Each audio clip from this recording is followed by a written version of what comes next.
All right, everybody, this is day 2 of factoring trinomials and differences of squares for Algebra 2. You're going to have, I think, about 7 examples today. There's no new learning today or tomorrow. We're just getting a little bit more complicated, all right? So our examples today, the only directions I'm going to give you guys is factor completely.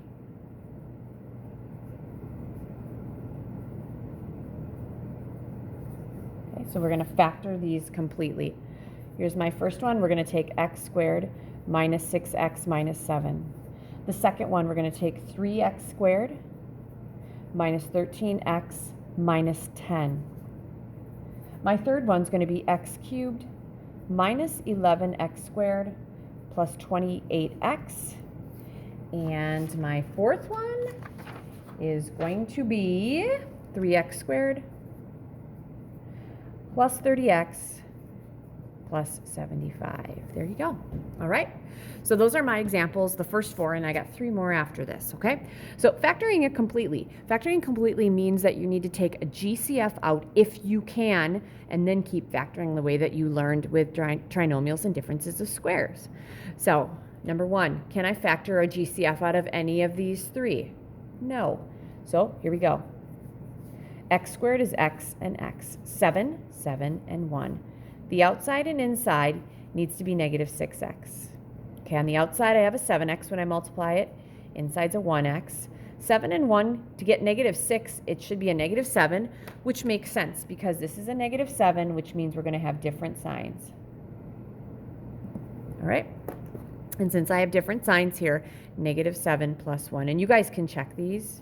That's my factored form. Okay, trust me today, they're right. All right, this guy, 3x squared, 13x 10. There is not a GCF. 3x squared is going to be a 3x and an x. Every year I get kids who say 1.5x times 1.5x.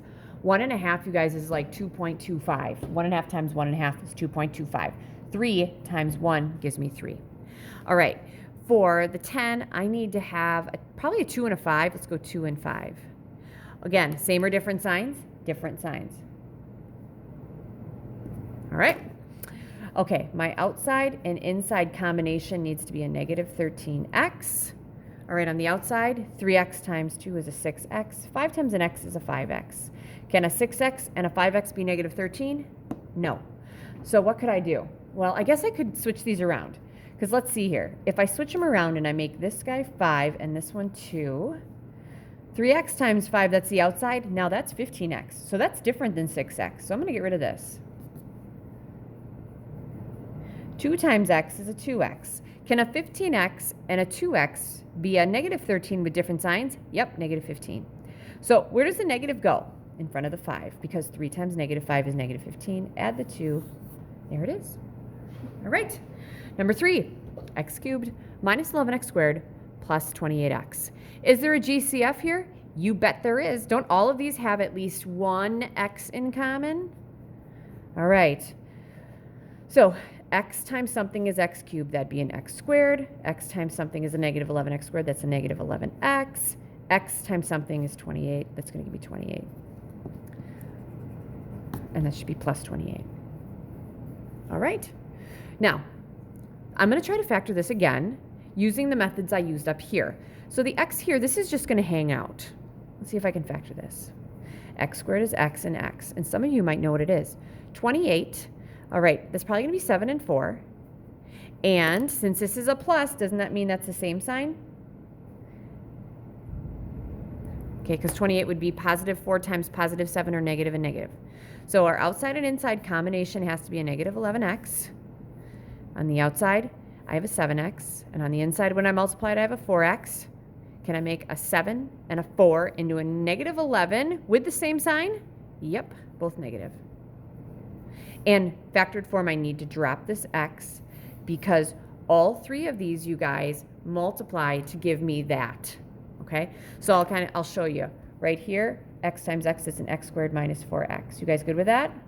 Multiply that by x minus 7. This is going to give me an x cubed. So x squared times x is x cubed. X squared times negative 7 is negative 7x squared. Negative 4x times x is going to give me negative 4x squared. And negative 4x I'm sorry, negative 4, my bad. So x squared times x is x cubed. X squared times negative 7 is negative 7x squared. Negative 4 times x is negative 4x, and that'd be minus 28. I messed up somewhere because it's supposed to be just, oh, this is a 4x, my bad. I'll try that again. I'm not one to give up. X cubed minus 7x squared minus 4x squared. I'm getting there, plus 28.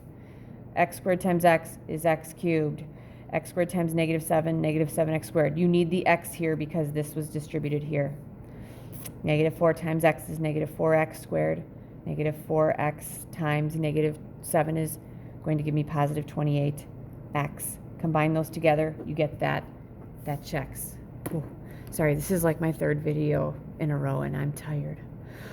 Last one in this little group, people. Here we go. Okay, 3x squared plus 30x plus 75. Is there something I could take out of all these? You know what? I'm feeling like I can take a 3 out of here and here.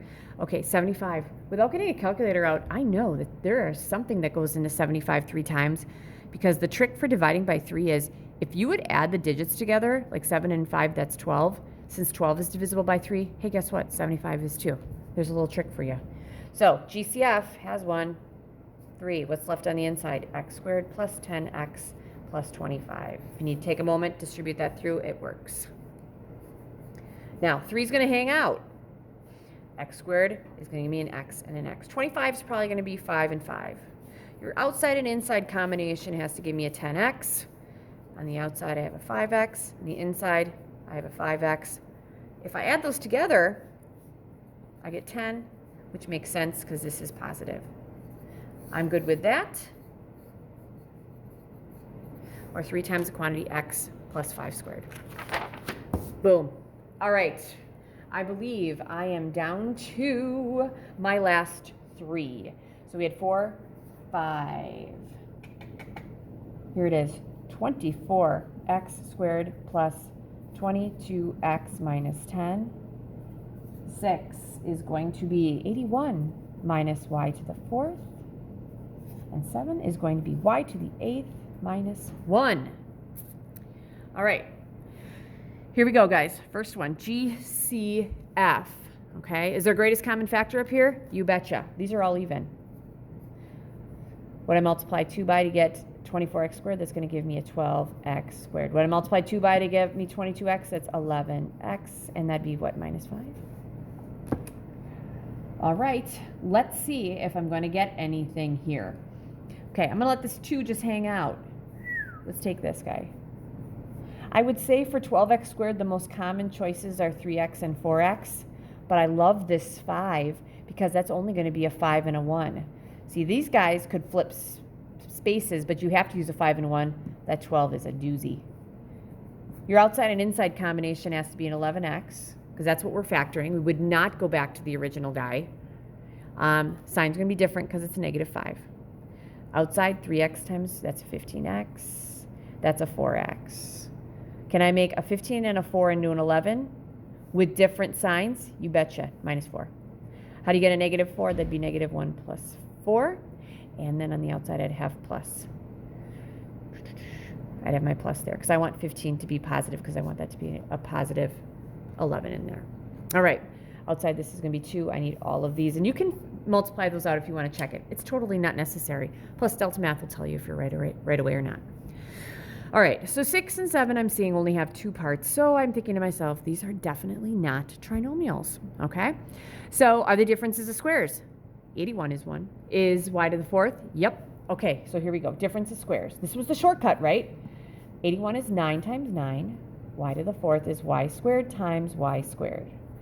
Okay, what are the signs going to be? Plus, minus, right? So the next thing you want to ask yourself is, okay, can I factor these down even more? Do I have any more differences of squares? The only one that could be a difference of squares would be this guy because it's the only difference I have.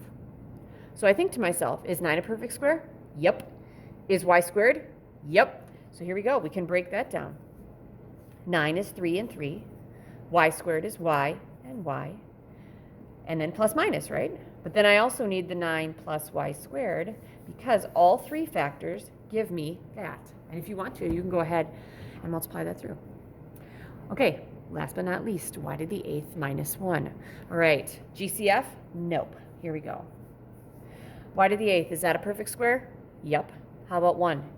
Yep. Y to the 8th is y to the 4th times y to the 4th. 1 is 1 times 1 plus minus.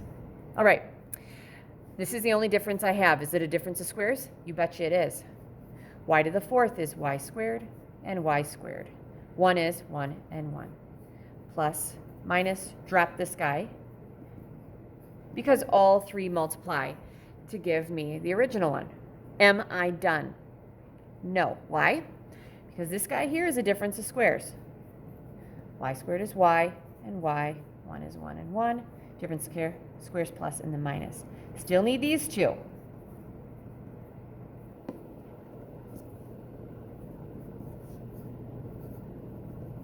And there you go. Which makes sense, because when I'm multiplying all these together, I'd have a y to the 4th times a y squared, that's y to the 6th, times this one would be y to the 7th, that'd be y to the 8th. And you could go through it and see all these terms divide out and add or subtract out as well to get you the minus 1. All right, people, that is it. This is it for day 2.